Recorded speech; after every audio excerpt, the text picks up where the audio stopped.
Voici un secteur qui ne connaît pas la crise. On pourrait même dire qu'il l'attend de pied ferme. L'industrie de la survie est en plein essor depuis la pandémie et le retour de la guerre en Europe. Le business du survivalisme est florissant. C'est notamment le cas au Royaume-Uni. À peine sortis de leur bunker, nos correspondants Fanny Bourdillon et Scott Clark peuvent en témoigner. Dave est un Anglais plutôt prévoyant. Dans son jardin, si l'on soulève cette trappe, on y trouve un bunker. C'est ici que l'on accède à mon monde souterrain. Je l'ai construit moi-même. Le gouvernement nous a demandé de nous préparer. Probablement pas à ce point-là, mais j'ai voulu y aller à fond, en créant la cachette ultime. Pour accéder à cet abri, il faut descendre à 3 mètres de profondeur, puis emprunter un tunnel de 10 mètres de long. Sur ce chariot, des membres de sa famille ou des vivres pourront être acheminés en toute sécurité. Le Britannique a dépensé près de 60 000 € pour ce bunker. Vous pouvez dépenser votre argent dans des voitures de luxe, mais au bout du compte, ça ne vous aidera pas. L'idée ici, c'est d'avoir un lieu pour survivre. Ce que craint ce père de famille, c'est une 3e guerre mondiale. Depuis 10 ans, il façonne cet abri souterrain de 40 mètres carrés. Et en cas de crise majeure, il a déjà tout prévu.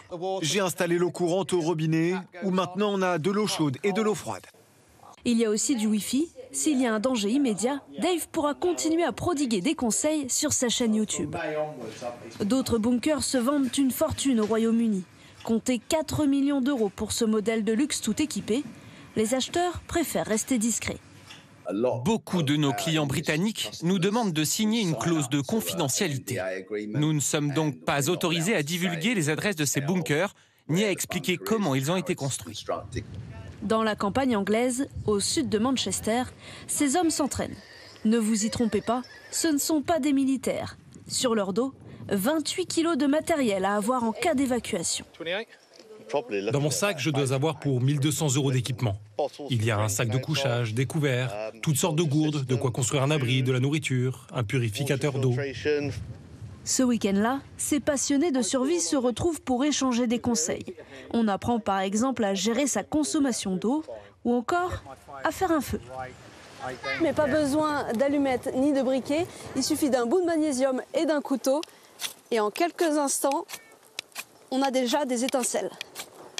Ici, un survivaliste se reconnaît à son équipement. Ce vendeur a ouvert sa boutique spécialisée il y a 5 ans au moment du Covid. Ses clients sont de plus en plus nombreux. Il y a les purs et durs, mais aussi des débutants ou encore des passionnés de survie. Mes clients viennent de tous horizons. Je pense que tout le monde devrait être préparé en cas de problème.